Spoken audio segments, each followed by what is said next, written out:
Welcome to Duolingo Hindi. इस channel में आपको एमसीक्यू के साथ भारतीय भूगोल और भारतीय आधुनिक इतिहास और वीडियो मिलेंगे। हमारे सारे वीडियो में इंग्लिश और हिंदी भाषा में एक्सप्लेनेशन और नोट्स है। Welcome everyone. आज हम मॉडर्न हिस्ट्री में महात्मा गांधी के बारे में एमसीक्यू सॉल्व करेंगे। इससे पहले हम लोग ने 2 चैप्टर्स देखे थे। महात्मा गांधी के बारे में हम लोग ने देखा था पूरे डिटेल्स में। आज हम उनके रिलेटेड एमसीक्यू सॉल्व करेंगे। तो हम लोग का महात्मा गांधी का जो ये चैप्टर है उसके बारे में सारे मतलब पढ़ाई डिटेल्स क्लियर हो जाएगा। तो पहला क्वेश्चन है, which among the following round table conference held in London was attended by Gandhi 1930, 1931, 1932 या फिर 1933? लंदन में आयोजित गोलमेज सम्मेलन के बाद गांधी जी ने भाग लिया था 1930, 1931, 1932 या फिर 1933? इसका सही आंसर होगा आपका 1931।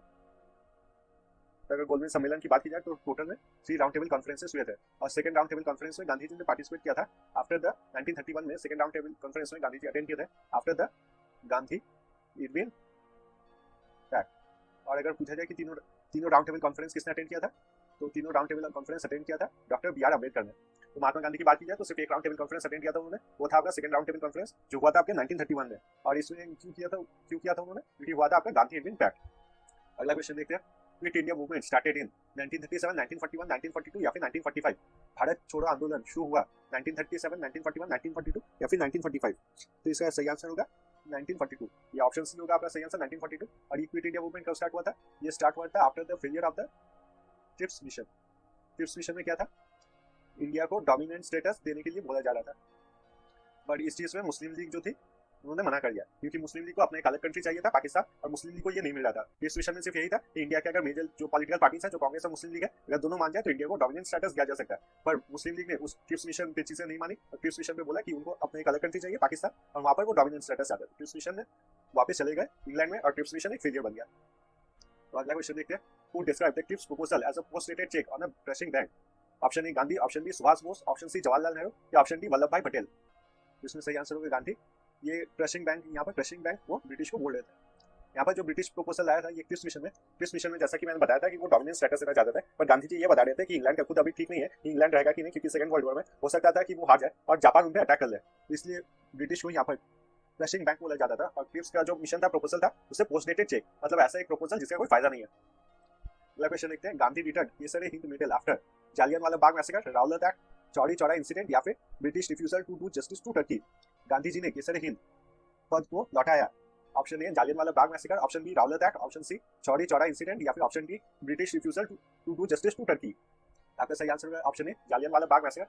अब जालियनवाला बाग मैसेकर के बारे में थोड़ा देखते हैं। सबसे पहले आपका राउलत एक्ट लगा था। राउलत एक्ट में ये नियम बता दिया गया था कि पुलिस अगर चाहे तो किसी को भी अरेस्ट कर सकती है, और अरेस्ट वारंट नहीं चाहिए या फिर किसी को भी लॉकअप में कितना दिन भी भर सकती है, और उसके लिए भी उसको कोर्ट में प्रेजेंट नहीं करना होगा। ये बनाया था Rowlatt Act. According to the Rowlatt Act पकड़ा गया था आपके पंजाब के 2 लीडर्स को। एक आपके थे डॉक्टर सैफुद्दीन किचलू और उनके साथ थे सतपाल, डॉक्टर सतपाल।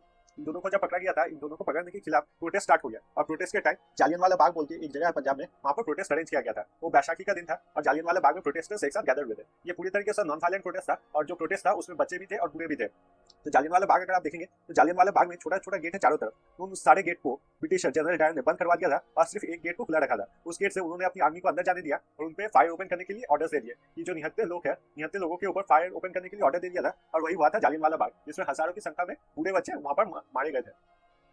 देखेंगे अगला question, after the Chauri Chaura incident which movement was withdrawn? Quit India, civil disobedience, farmers movement या फिर नॉन कॉपरेशन? चौरी चौरा की घटना के बाद किस आंदोलन को वापस ले लिया गया था? Quit India, civil disobedience, farmer movement या फिर नॉन कॉपरेशन? इसका सही आंसर होगा आपका option D non cooperation. Non cooperation movement से बहुत सारे क्वेश्चन आ सकते हैं। पहला तो ये कब स्टार्ट हुआ था ये 1 अगस्त 1920 में। 1 अगस्त 1920 में जब ये स्टार्ट हुआ था, उस दिन सुबह को हमारे लीडर बाल गंगाधर तिलक हमें छोटे चले गए थे। तो अगर ये क्वेश्चन पूछा जाए कि which leader pass on the day of starting of non cooperation movement, तो फिर होगा आपका बाल गंगाधर तिलक। और बाल गंगाधर, ये जो नॉन कॉपरेशन मूवमेंट स्टार्ट हुआ था इसमें काफी ज्यादा पावर हुआ था, और ये सोचा जा रहा था कि इंडिया को इसी मूवमेंट के लिए इंडिपेंडेंस मिल जाएगा। पर 1922 में गोरखपुर में एक जगह है चौरी चौरा बोल के, चौरी चौरा में क्या हुआ था, प्रोटेस्ट चल रहा था। तब कुछ आर्मी ऑफिसर, पुलिस के ऑफिसर्स ने जो प्रोटेस्ट कर रहे थे उन पे गोली चला दिया था और उन पे लाठीचार्ज किया था। इससे प्रोटेस्ट में जितने भी लोग थे वो काफी गुस्सा हो गए थे, और चौरी चौरा में जो पुलिस स्टेशन है, उस पुलिस स्टेशन में जो 20 या फिर 23 पुलिस ऑफिसर थे उनको अंदर बंद करके आग लगा दिया गया था, और सारे जो पुलिस ऑफिसर थे उसी आग में जल के मर गए थे। इससे गांधी जी को काफी बुरा लगा था, और उन्होंने ये चौरी चौरा इंसिडेंट के बाद नॉन कॉपरेशन मूवमेंट जो हम लोग चला रहे थे वो नॉन कॉपरेशन मूवमेंट बंद कर दिया था, और इसके लिए उनके खिलाफ काफी लीडर्स ने बोला था। अगले क्वेश्चन देखेंगे, डू और diverse the slogan of non cooperation movement, खिलाफत मूवमेंट, सिविल डिसोबीडियंस मूवमेंट या क्विट इंडिया? करो या मरो का नारा था नॉन कॉपरेशन, खिलाफत, सिविल डिसोबीडियंस या फिर क्विट इंडिया? तो इसका आंसर होगा आपका quit India movement. Quit India movement जब स्टार्ट हुआ था तब उन्होंने ये स्लोगन दिया था डू और डाई, क्योंकि इससे पहले अगर आप देखेंगे गांधी जी ने जो स्टार्ट किया था वो चाहे सबसे पहले आपका नॉन कॉपरेशन मूवमेंट स्टार्ट किया हो या फिर क्विट इंडिया मूवमेंट, ये दोनों मूवमेंट को बीच बीच में रोक दिया था। नॉन कॉपरेशन मूवमेंट भी उन्होंने रोक दिया था और नॉन कॉपरेशन मूवमेंट भी रोक दिया था उन्होंने, और यहाँ पर जो क्विट इंडिया नहीं हुआ, ये सिविल डिसोबीडियंस का जो मूवमेंट उन्होंने चलाया था वो भी रोक दिया था। ये रोकने के लिए उन्होंने लगाया था गांधी इरविन पैक्ट। जब गांधी इरविन पैक्ट साइन हुआ था तब उन्होंने सिविल डिसोबीडियंस रोक दिया था, और नॉन कॉपरेशन मूवमेंट तो आपने थोड़ी देर पहले पढ़ा था, चौड़ी चौड़ा इंसिडेंट के बाद रोक दिया था।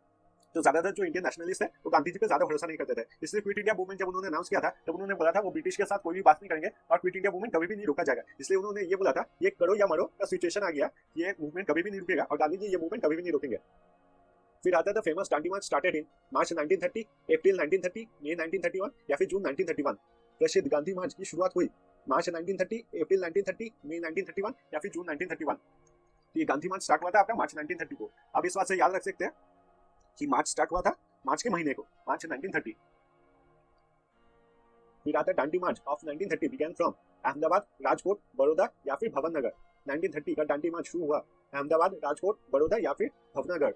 तो इसका सही आंसर होगा आपका अहमदाबाद। अगर दांडी मार्च की बात की जाए तो दांडी मार्च आपका स्टार्ट हुआ था, जैसा कि आपने देखा मार्च को, तो ये स्टार्ट हुआ था 12 मार्च 1930 को और ये चला था 6 अप्रैल 1930 तक। तो आप इस बात से याद रख सकते हैं कि मार्च को स्टार्ट हुआ था गांधी मार्च, दांडी मार्च, और जब तक ये खत्म हुआ था तब तक ब्रिटिश की हालत आधी हो गई थी। 12 से वो 6 हो गए थे और ये टोटल चला था आपका 24 दिन तक। अगर दांडी मार्च की स्टार्टिंग की बात की जाए, ये स्टार्ट हुआ था आपके साबरमती आश्रम से, साबरमती आश्रम है आपके अहमदाबाद में, और ये चला था दांडी तक। ये प्रोटेस्ट का मेन रीजन क्या था? ये स्टार्टिंग हुआ था आपका सिविल डिसोबीडियंस मूवमेंट जो गांधी जी ने स्टार्ट किया था, उसका जो स्टार्टिंग हुआ था इसी दांडी मार्च से स्टार्ट हुआ था। सिविल डिसोबीडियंस में क्या हुआ था, गांधी जी ने 11 डिमांड्स रखे थे ब्रिटिश के पास, तो 11 डिमांड में से ब्रिटिश ने कोई भी एक्सेप्ट नहीं किया था। उस 11 डिमांड्स में से एक था आपका सॉल्ट टैक्स के ऊपर। सॉल्ट टैक्स में क्या होता था, ये नियम बताया गया था कि कोई भी इंडियन सॉल्ट नहीं बना सकते या फिर बीच में से जाके सॉल्ट नहीं उठा सकते, और दूसरा सॉल्ट के ऊपर जो टैक्स लगाया गया था वो बहुत ज्यादा लगाया गया था। इसके खिलाफ ही प्रोटेस्ट किया था गांधी जी ने, जिसके लिए उन्होंने किया था आपका दांडी मार्च। फिर नेक्स्ट क्वेश्चन देखते हैं। This question, Gandhi ji was arrested in charge of sedition and was given 6 years sentence in 1930, 1922, 1932 या फिर 1921। गांधी को देशद्रोह के अपराध में गिरफ्तार किया गया और 6 साल की सजा दी गई 1930, 1922, 1932 या फिर 1921। तो इसका सही आंसर होगा 1922। अगर और डिटेल्स में पूछा जाए तो फिर मार्च 1922। फिर अगला क्वेश्चन है, where did Gandhi ji first launch the Satyagraha movement? Kheda, Ahmedabad, Champaran या फिर कानपुर? गांधी जी ने सत्याग्रह आंदोलन की शुरुआत कहां से की थी? खेड़ा, अहमदाबाद, चंपारण या फिर कानपुर? तो आपका सही आंसर होगा ऑप्शन सी, चंपारण। चंपारण सत्याग्रह में सबसे पहले गांधी जी ने सत्याग्रह मूवमेंट स्टार्ट किया था। चंपारण सत्याग्रह क्यों किया गया था ये समझ लेते हैं। ये चंपारण सत्याग्रह किया गया था अगेंस्ट 3 काठिया सिस्टम। इस 3 काठिया सिस्टम में ये बोला जाता था कि चंपारण के एरिया में जितने भी फार्मर्स के लैंड है उसमें से 3/20th पार्ट में इंडिगो ग्रोथ किया जाएगा। मतलब अगर आपके पास 20 काठा जमीन हुआ तो फिर उसमें से 3 काठा जमीन पे ये इंडिगो ग्रोथ करना होगा। इंडिगो ग्रोथ करने का ये बात है, इंडिगो आप जहां भी ग्रो कर देते हैं वहां की जमीन एकदम बेकार हो जाती थी। तो आजकल के टाइम पे आप देखते हैं कि हमारे पास बहुत कुछ है, जैसे कि फर्टिलाइजर हो गया, पेस्टिसाइड हो गया, ये सब से आप मतलब सॉइल का जो ग्रोथ है, कल्टीवेशन है वो कंट्रोल कर सकते हैं। और पहले के दिन में ऐसा कुछ भी नहीं था, तो आप जहां भी इंडिगो कल्टीवेशन करते थे वहां की जमीन बिल्कुल बेकार हो जाती थी और अगले साल वहां पर कोई भी जमीन नहीं बचती थी कल्टीवेशन करने के लिए। ऐसे करके जो फार्मर्स थे उनके जो जमीन वो खराब हो जाते थे और उनके पास कम जमीन हो पाता था। जैसे यहाँ पर मान लीजिए 20 कट्ठा जमीन में अगर 3 कट्ठा जमीन इंडिगो के लिए लगा दिया गया, अगले साल 17 कट्ठा जमीन बचेगा। अभी 17 कट्ठा जमीन में भी मान लीजिए आपका करीब 2.5 कट्ठा जमीन कल्टीवेशन में लगा दिया इंडिगो कल्टीवेशन के लिए, तो अगले साल आपके पास 14 कट्ठा जमीन बच पाएगा। यही था आपका 3 कट्ठा जमीन जिसको जबरदस्ती इंडिगो कल्टीवेशन के लिए यूज कर रहे थे ब्रिटिशर्स, और इसके खिलाफ गांधी जी ने सबसे पहले लॉन्च किया था सत्याग्रह, जो हुआ था आपके चंपारण सत्याग्रह। फिर आता है question, when did the Simon commission come to India? 1920, 1927, 1935 या फिर 1922? साइमन कमीशन भारत कब आया? 1920, 1927, 1935 या फिर 1921? तो यहाँ पर अगर आप आंसर देखें तो सही आंसर होगा 1928। जब क्वेश्चन में आपका सही आंसर नहीं है, देखिए यहाँ पर 1920, 27, 35 और 1921। जब आपका सही आंसर नहीं है, जो आंसर आपका सही आंसर से सबसे क्लोज होगा उसी आंसर पे आप टिक कर देंगे। यहाँ पर आंसर होगा 1927। तो ऐसे क्वेश्चन आपको बहुत सारे आएंगे। ये जो भी क्वेश्चन आ रहा है ये ज्यादातर पीसीएस लेवल और एसएससी लेवल पे मैंने क्वेश्चन लिखे यहाँ पर। तो यहाँ पर भी आप देखेंगे कि आंसर सही तो होगा 1928, और 1928 का सबसे क्लोज जो आंसर होगा आपका 1927 ऑप्शन भी आप उसमें टिक करके आएंगे। फिर आता है question, who was described by the British PM as half naked fakir from India? Gandhi, Tej Bahadur Sapru, B R Ambedkar या फिर मोहम्मद अली जिन्ना? इसका सही आंसर होगा गांधी। नेक्स्ट क्वेश्चन देखते हैं, हु फाउंडेड ऑल इंडियन हरिजन समाज? B R Ambedkar, Gandhi, Raja Rammohan Roy, Madan Mohan Malviya? अखिल भारतीय हरिजन समाज की स्थापना किसने की? बी आर अम्बेडकर, गांधी, राजा राममोहन राय या फिर मदन मोहन मालवीय? तो ये होगा आपका ऑप्शन बी, यहाँ होगा गांधी। तो ऑल इंडिया हरिजन समाज की अगर बात की जाए तो ऑल इंडिया हरिजन समाज उन्होंने एस्टैब्लिश किया था आपके 1932 में। इसको लेके 2 व्यूज है, एक है आपके गांधी जी का और एक है आपका बी आर अम्बेडकर का व्यू।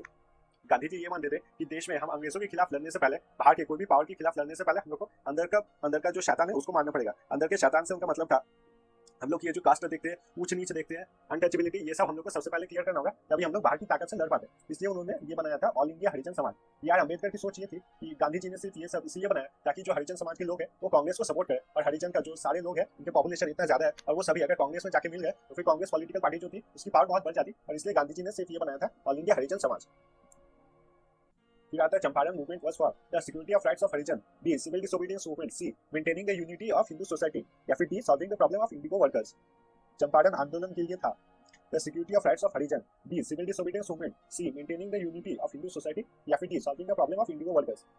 तो ये होगा ऑप्शन डी। इसके लिए हुआ था, ये हुआ था 3 कट्ठा सिस्टम, जिसमें न्यू बनाया गया था कि जितना जमीन होगा, अगर 20 कट्ठा जमीन हुआ तो उसमें 3 कट्ठा जमीन चला जाएगा आपके इंडिगो कल्टीवेशन के लिए।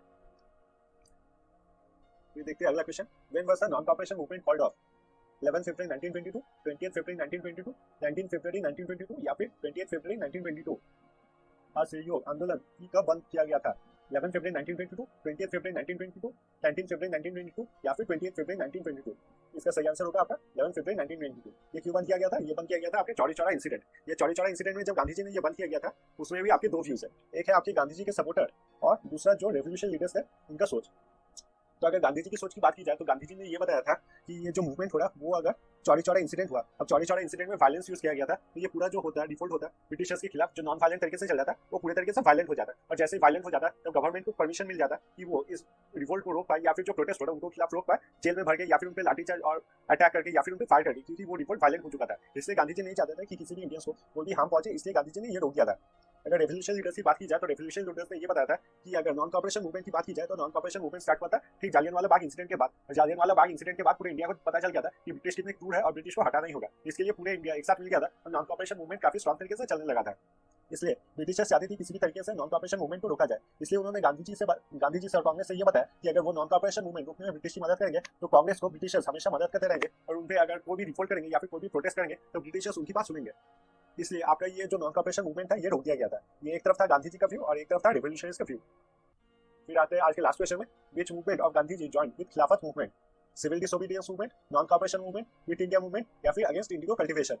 गांधी जी का कौन सा आंदोलन खिलाफत आंदोलन से जुड़ गया, A civil disobedience, B non corporation, C Quit India, या फिर डी होगा अगेंस्ट इंडिगो कल्टीवेशन। तो इसमें आपका सही आंसर होगा option B non corporation movement.